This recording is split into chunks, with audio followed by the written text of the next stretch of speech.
Yeah, the power of prayer building in Hartselle this afternoon. Superintendent Dr. Holly Sutherland confirms 3 students involved in the tragedy were part of the Hartselle City Schools community. Fox 54's Gabe Glassman takes us inside the Hartselle High School auditorium where emotions ran high during today's prayer vigil.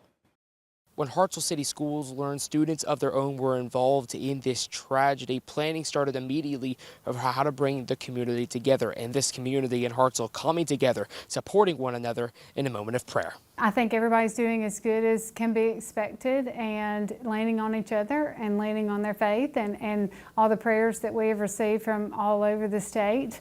It has gotten us through today, and it will be what we rely on moving forward. You can feel the emotions running heavy inside the auditorium, people supporting each other as they navigate through this tragedy together. It's good to know that we have that kind of structure here. It's kind of rare in today's society. This is going to stick with them for a long time, and it's going to be something that they're going to have to digest, and hopefully this coming together will show them that there is hope. Around 30 to 40 local pastors also stepping up to help guide those grieving. Unfortunately, we should be bringing the community together long before tragedies happen, but it does bring the community together, and with one common purpose, again, just to see Jesus move amongst our community, to bring peace, to bring comfort to those families that are hurting during this time. The response was just amazing. Some, sharing from a place of tears and processing the pain. Some just needing to talk, some just sitting in silence. And so, again, teaching everybody, how do you process your pain? How do you process through it and allow that journey to build you into who you need to be as an adult moving forward. And Hartselle Superintendent Holly Sutherland said this community is resilient. I think that is essential, is that, we lift each other up. There's always somebody who can walk alongside you through a hard time. Superintendent Sutherland notes counselors were also on school campuses today, and they will continue to be for the next several days. In Hartselle, Gabe Glassman, Fox 54 News. Sutherland also mentioned how this is not the first prayer service they've hosted this year, referring to when 17-year-old Tristan Hollis was killed following a police chase ending in a crash back in September. She says the district felt like that prayer service had a positive impact for the community, with local ministers asking to do something similar following this tragedy. North Alabama is a rapidly growing market, and major companies are starting to take notice. Slick City Action Park is just one of those companies with locations across the United States, and they're looking to build a new spot in Madison. Madison City Council voted tonight to provide incentives to allow the park to get more funding through tax breaks. Fox 54's Caleb Aguayo shows us what it will bring to North Alabama.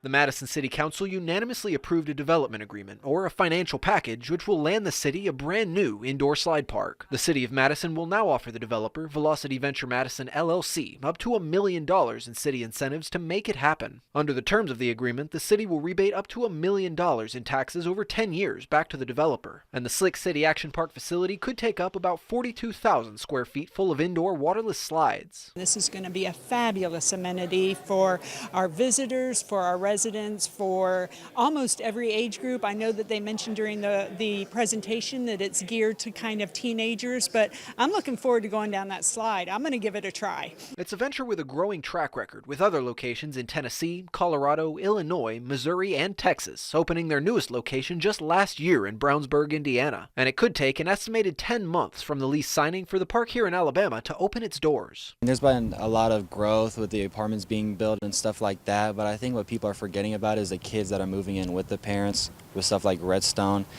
And due to shutdowns like Insanity, I feel like there's not a bunch of places for people to go and hang out and have a good time now. And it's nice to have a place near us that we can go to without having such a long drive. And city officials say the project will generate more money in taxes, licensing revenue, jobs, and more recreation for city residents. I consider things like these to just be rolling boulders of opportunity, where we start with a project and it just rolls and rolls, and I can envision that Plaza Drive area having restaurants and other stores and maybe other activity places, maybe a bowling alley. I think it's really the sky's the limit, and we're just thrilled that they are making this investment into our city. The park has already cleared some land for development, and the site itself should be going up soon. In Madison, I'm Caleb Aguayo, Fox 54 News. Mayor Renee Bartlett can now execute the development agreement on behalf of the city, creating yet another up-and-coming public-private partnership here in North Alabama. Following allegations of sexual assault and sexual misconduct, Congressman Eric Swalwell says he's leaving Congress. It was a good decision. Why is that? You don't have to be a rocket scientist to figure that out. It's terrible what has been alleged. Swalwell was one of the leading Democratic candidates in the California governor's race before dropping out Sunday. He posted online, quote, "I am deeply sorry to my family, staff, and constituents for mistakes in judgment I've made in my past. I will fight the serious false allegations made against me.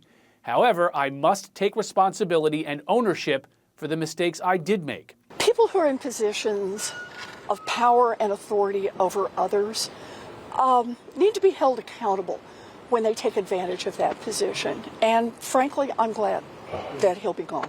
Swalwell was facing bipartisan calls for an expulsion vote over the allegations, as is Republican Congressman Tony Gonzalez of Texas, who admitted to having an affair with a staffer who later took her own life. In a Monday statement, Gonzalez said he would file his retirement when Congress returns to Washington today. If you cross a moral line, you should not be able to have the privilege of representing people in Congress or at any elected body. Two other House members, Republican Corey Mills and Democrat Sheila Sherfless McCormick, both from Florida, are also facing bipartisan calls for expulsion votes over ethics allegations. Despite their announcements, it's unclear when Swalwell and Gonzalez will leave Congress. In Washington, Rich Edson, Fox News. The standoff between the United States and Iran deepened on Tuesday, as the U.S. declared it had blockaded Iran's ports. Iran is doing absolutely no business. Tehran threatened to strike targets across the region, and Pakistan said it was racing to bring the sides together for more talks. International rules require that any nation enforcing a blockade do so impartially, after issuing an advisory to mariners. Legal experts will also be watching to see if the U.S. allows humanitarian aid to reach Iran. Before the U.S. blockade, Tehran allowed some ships perceived as friendly to pass while charging considerable fees, leading to accusations that it's holding the global economy hostage. Some analysts are doubtful that the United States can restore normal shipping routes through force alone. There is also the risk of an Iranian response that could reignite the conflict. We can't let a country blackmail or extort the world, because that's what they're doing. They're really blackmailing the world. We're not going to let that happen. President Donald Trump said Monday if a peace deal is not reached with Iran by the end of the 2-week ceasefire, that, quote, it won't be pleasant for them. This after the U.S. military set up a blockade on Iranian port traffic around the Strait of Hormuz as of 10 a.m. Eastern Monday. Iran has said this blockade violates the ceasefire. But it's one thing to say that. It's another thing to start shooting. In a post on Truth Social, Trump warned that the U.S. will sink any Iranian fast attack ships that come near the blockade, threatening they'll, quote, be immediately eliminated. Trump's comments come after U.S.-Iran peace talks in Islamabad, Pakistan, failed to turn out a deal over the weekend. But Trump claimed Monday that Iran had contacted his administration and said they would, quote, like to make a deal very badly. His leadership of the war might as well be called Operation Epic Failure. The Strait of Hormuz, chaos. The Iranian regime, still standing. Gas prices at the highest level in years.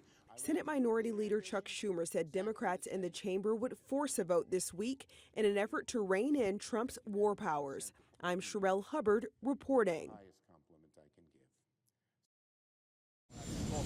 A US president and a US pope in a very public war of words. Welcome aboard. Leo XIV responding to an extraordinary broadside against the Chicago-born pontiff by President Donald Trump. Speaking on board the papal plane to journalists covering a major 11-city visit to Africa, the first American pope made it clear he won't be intimidated. I have no fear, neither the Trump administration nor speaking out loudly about the message of the gospel. And that's what I believe I am called to do, what the church is called to do. The pontiff insisting the mission of the church is to build bridges, not engage in politics. We're not politicians. We're not looking to make foreign policy with the same perspective that he might understand it. But I do believe in the message of the gospel. Blessed are the peacemakers. Leo has repeatedly spoken out against Trump's actions in Iran. President Trump fired back on Sunday night, lashing out at the Pope over his criticism of the US and Israel's war involving Iran. We don't like it. We don't like a pope that's going to say that it's okay to have a nuclear weapon. We don't want a pope that says crime is okay in our cities. I don't like it. I'm not a big fan of Pope Leo. On Truth Social, Trump went further, calling the pontiff weak on crime and terrible for foreign policy, even saying he prefers the Pope's brother, Louis Prevost, who has shown his support for MAGA. Upping the ante, Trump also posted an AI image on Truth Social depicting himself as a Christ-like figure healing a sick person with American flags and eagles in the background. The image was later deleted. I did post it, and I thought it was me as a doctor, and had to do with Red Cross as a Red Cross worker there, which we support. And only the fake news could come up with that one. It's supposed to be me as a doctor, making people better. Trump also claimed the Pope was only elected last year because he is American, suggesting the church chose him to better deal with his presidency. Pope Leo has repeatedly condemned the use of religious language to frame the military operation in Iran. A Vatican official, Father Antonio Spadaro, saying Trump is attacking what he cannot control, a moral voice on the global stage. Trump does not argue with Leo. He implores him to return to a language he can control. But the Pope speaks another language, one that cannot be reduced to the grammar of force, security, or national interest. Christopher Lamb, CNN, Algiers.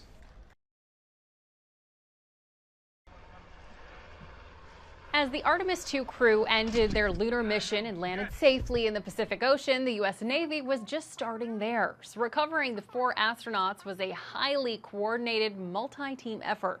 It included Navy corpsmen, doctors, and divers from the Explosive Ordnance Disposal Group 1. Let's go! When we first opened the capsule, we heard a lot of screaming, but you could immediately tell that everything was fine, and it was screams of joy. The team sailed about a mile into the ocean to stabilize and open the capsule, assess the astronauts, and get them back to the waiting USS John P. Murtha. It was just pure joy. Like, as soon as we popped it, and all of us were cheering and just so happy. It was almost an indescribable moment, I would say. The first thing that we were checking is that they were in good condition, and they were smiling and they were happy. So their overall health. The historic moment was not lost on the sailors who have been training since 2013 for this exact occasion. We're extremely proud of the mission accomplishments. We couldn't have done it without our fellow Navy team, the NASA team. We're just a small part in this whole organization, and super proud to be a part of history. The capsule is being inspected in San Diego. When the checks are complete, it will make its journey back to the Kennedy Space Center in Florida. In Washington, Alex Hogan, Fox News.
Small business sentiment declined in March to an 11-month low. The National Federation of Independent Business says its optimism index dropped 3 points to 95.8, the lowest level since April of last year. The group's chief economist, Bill Dunkelberg, says the 20% small business deduction and other supportive changes in the Working Families Tax Cut Act were overshadowed by the dramatic spike in oil prices.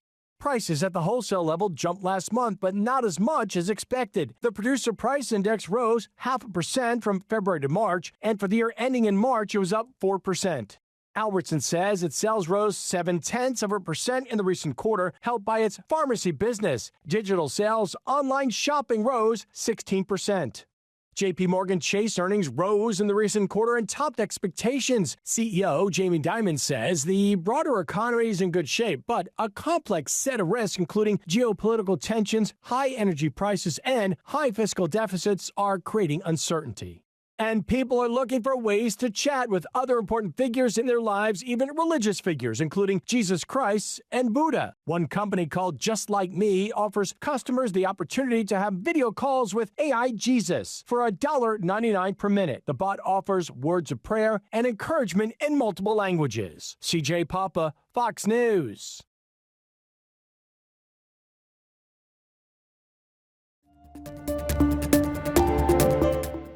It's primarily found in plant-based foods like fruits, vegetables, whole grains, and legumes.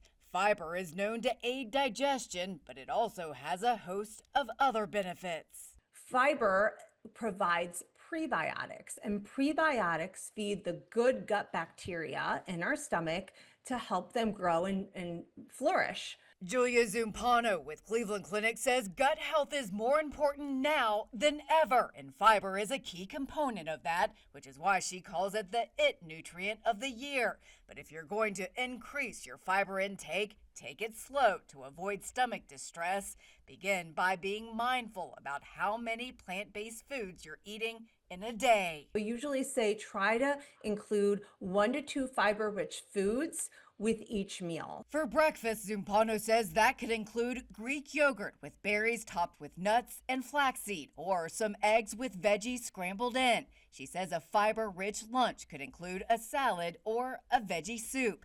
And dinner is some sort of protein with a whole grain and whatever veggie side you enjoy.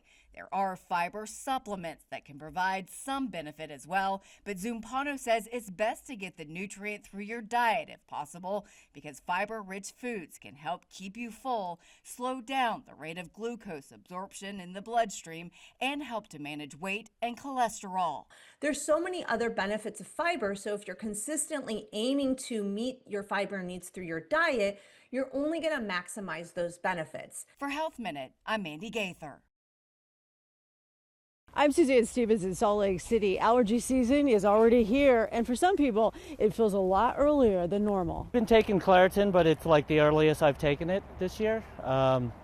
Usually the real bad bout doesn't come till like May. For these pickleball players, it's not just the competition getting to them. Allergy season is hitting earlier than they expected. So I'll wake up and some mornings I should have a toilet paper roll on my side. Sorry. From itchy eyes to congestion, the trees are to blame. And doctors say there's good reason. Folks are already feeling it. The pollen counts have been higher earlier because of the lack of snow over the winter and also increased rain and vegetation. Less snow and warmer temperatures mean plants are blooming sooner, releasing pollen into the air earlier in the season. And right now, it's not just one tree that's the problem, but many. We have a lot of juniper and cedar, and we're starting to see oak as well, and also some mulberry. And unfortunately, we're also starting to see grass earlier than normal. That overlap with multiple trees all releasing pollen at the same time can make symptoms feel stronger. Dr. Taylor says the pollen count this week is lower than last because of the rain. But that relief won't last. As it warms up, it's just going to get worse. 102! For these pickleball players, a few allergies won't get in the way of a good game. Pickleball's great. Come on and play.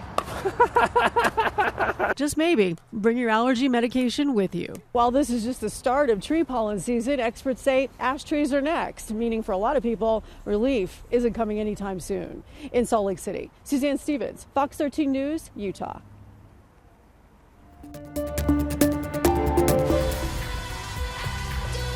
want to be the artist that I would want to be a fan of.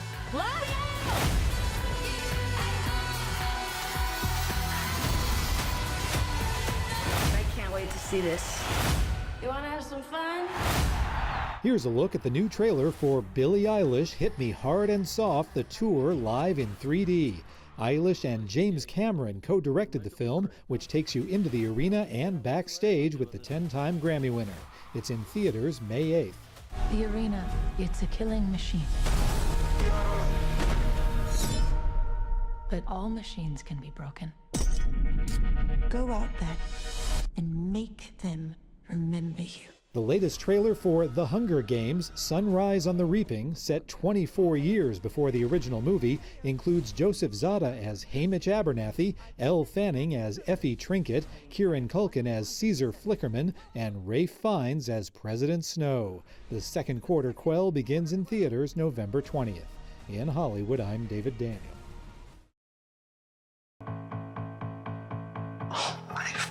Elle Fanning plays a college dropout facing single motherhood and the accompanying bills in Margot's Got Money Troubles. You were gonna be somebody. Who was I gonna be? Whatever you wanted.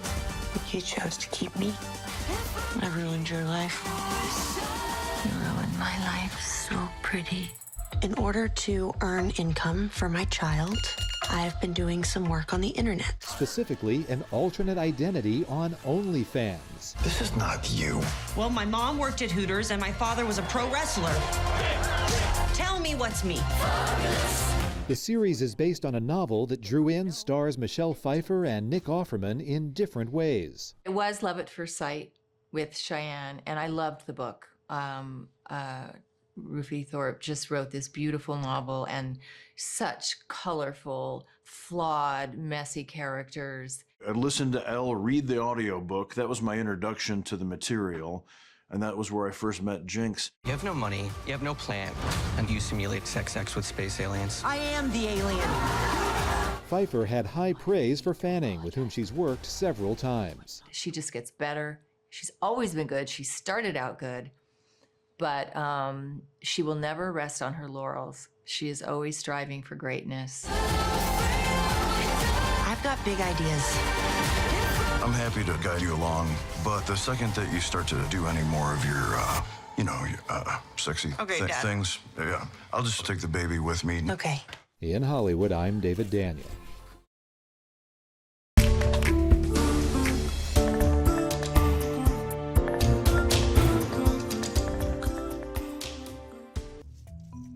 Watch a keen-nosed Colorado canine locate a missing girl just minutes after arriving to help. Arapahoe County Sheriff's officials were called to a neighborhood by a panicked mother who had been separated from her 7-year-old at a local park for nearly 2 hours. No sooner than sheriff's deputies started the search, they put their canine Rex to work, using the girl's shoes for a scent. The department says within 12 minutes, the dog picked up the trail and the girl was soon located, leading deputies on a short chase. She was okay, albeit a little shaken up, but was calmed down thanks again to Rex. She would like to pet Rex, who soothed the situation with some friendly puppy love. He's a nice puppy, huh? He helped us find you. You know, very good dogs deserve very good treats, and one Michigan neighborhood is now sporting a community toy and treat box stocked with knickknacks and nummies for dogs on the go. There's about 20, 30 dogs always walk past our house, so we're like, babe, what can we do to help? Warren resident Trisha Rowe built the Doggy Stick Stop, a twist on the popular Little Lending Library idea, but instead packed with dog toys, tennis balls, treats, and poop bags. Locals are loving the idea so much, the Stick Stop now has goodies donated from local businesses. People helping people, and poochies. Well, hot dog. Finally, treats are no more for this gorilla in Germany, but not because she's a bad girl, it's because she's a golden girl. Fatou, the world's oldest gorilla in human care, just celebrated her 69th birthday at the Berlin Zoo. She now gets her own private quarters away from the rest of the pack, but also, due to sugar restrictions, has had to give up fruit from her diet. And she doesn't exactly look thrilled about it. Oh good, more vegetables. For Take a Look at This, I'm Jeremy Roth. Just to give you some perspective on how incredible this landing was, take a look across 7th Street. There's nothing but businesses, and then you have 5 lanes of traffic, and look up, power lines and a power pole. But the only thing that really took damage was a pipe with water gushing out. In fact, the hardest part was for the tow truck drivers who had the task of dismantling the plane. I noticed it was like a little bit low, and then it was kind of turning, and it looked like it was kind of coming down. I'm looking like to the right, I'm like, whoa, is that like a plane finna crash? A small Republic CB en route from Hangar Haciendas Airport in Laveen descends on Midtown Phoenix Sunday afternoon, stunning shoppers and restaurant patrons who not only watched mystified as the plane suddenly landed on 7th Street, but believed they had seen a miracle as all 3 passengers inside hopped out of the fully intact hull with ease. We're like, yo, he landed perfectly. This is like a superhero or something. We never seen no stuff like this. The pilot, believed to be the man in the salmon-colored shirt, appeared shocked but buoyant. He and 2 others walking away with only minor injuries. The plane barely missing people, cars, buildings, and a cement power pole. The part they say it's a miracle is knowing how busy 7th Street is and how busy this area is for him to not hit anything else. To me, that's a miracle in itself. The pilot and passengers refusing transportation to the hospital, but police stuck with the task of removing the plane from the street. Tow truck drivers studied the aircraft, attempting to hitch it on the back of their trailer and failing for hours. Soon it was nightfall, with workers finally resorting to dismantling the plane. The pilot so far declining to share with the media what went wrong in the air and what went right when forced into an emergency landing. Something just gave me like the chills in my body. I'm like, I just gotta hug him. So I just hugged him. Then I was like, you good? And he was like, I'm great. And then the other guy, they were just laughing about it. They were like, just thank God they made it out alive. There's a chance that the pilot could have been landing in this field, which is just a few feet from where he had that emergency landing. We're still trying to figure out the cause of the emergency landing, waiting on the investigation from the FAA and NTSB. But this could have been a major tragedy for all the folks who witnessed it and lived it. Now they have a story they can tell for the rest of their lives. In Midtown Phoenix, Ashley Rodriguez, Fox 10 News. Fox 54 Plus has your news, sports, and weather. Start your evening with Fox 54 at 5:30, delivering the latest headlines and live reports straight from the scene. Then, stay informed with Fox 54 News at 9, featuring your Tennessee Valley certified most accurate weather impact team, tracking everything from tornado threats to traffic delays during severe weather. Fox 54 Sports Extra brings you more of what sports fans crave, with deeper insights, expert analysis, and all the action that matters most.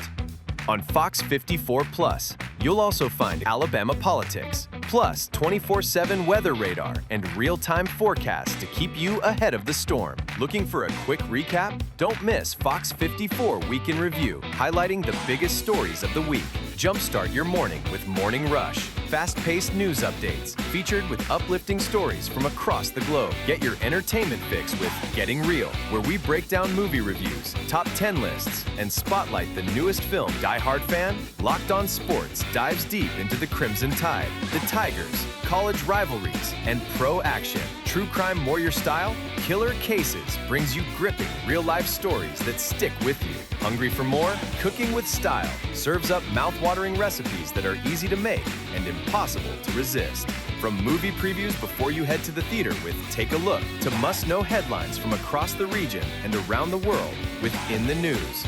Watch all of these shows on demand and also on the Fox 54 News app, available on Android and iOS devices, streaming 24/7.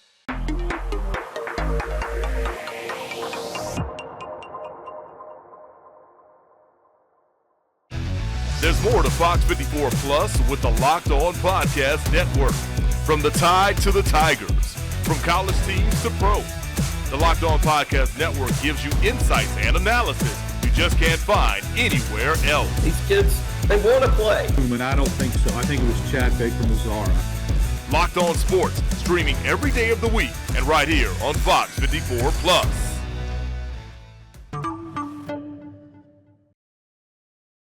County 911, what's the address of your emergency room? Okay, your wife is in a bar, you said she's unresponsive? This is what he's going to tell you. to get out of that situation. And I grabbed the gun. Trying to find the first place to put a body. No, sir. The only thing they could do was kill him. You want to say anything? We, the jury, and to find the defendant